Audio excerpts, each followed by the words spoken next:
My name is Keisha Lewis, and I'm playing Mrs. Norman. The primary challenge, I would say, for this particular role is trying to sign properly.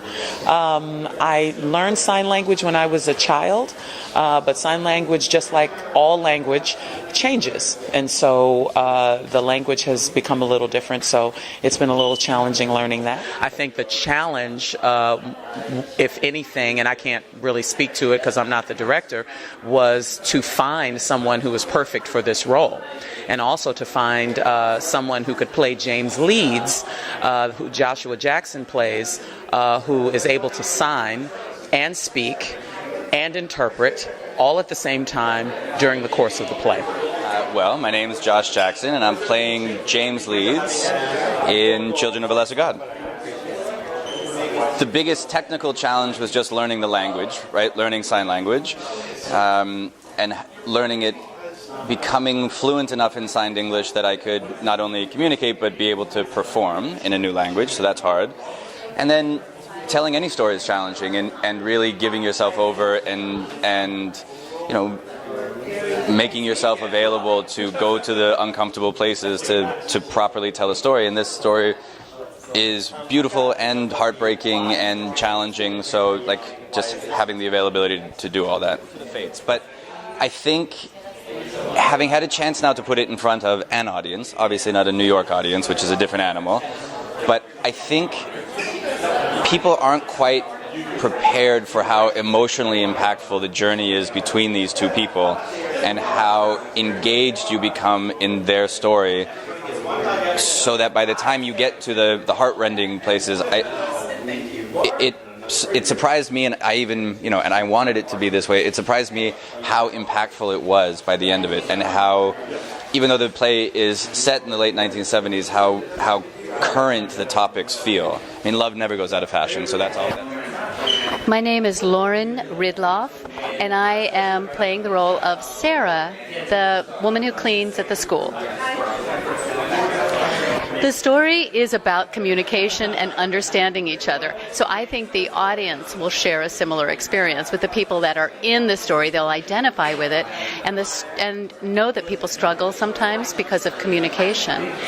Everything Sarah signs is repeated by her lover. A minute here, and I'll get the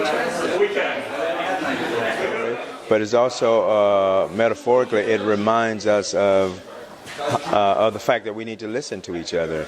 And we're just doing so much talking politically, even in our marriages at home, we're just talking, and in our relationship with our kids, we're just talking, and no one's listening. So I think that it is a timely story for all of us to get it. Like, if we were to just to listen just 10% more, we would discover much more beauty in our world. So that's what excites me and gets me up every day. Happy to come to rehearsal. I have, the greatest cast in the world with Joshua Jackson and Lauren Ridloff and Julie Cerda. I got a great group of people. So as artists, we get a chance to speak.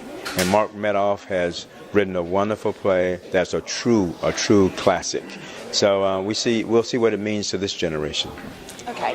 Hi, I'm Julie Cerda, and I'm playing the role of Edna Klein. And Edna Klein is a civil rights activist lawyer who comes in to represent Oren and Sarah, and she's here to represent the deaf and hard of hearing community. Edna is a female lawyer from the era, and what's interesting about that is that, considering that she's a female and a minority at that time, she's coming in to represent another group who's also considered a minority in a world where, we're predominantly dominated by white men and dictated by that. So I think it's pretty interesting.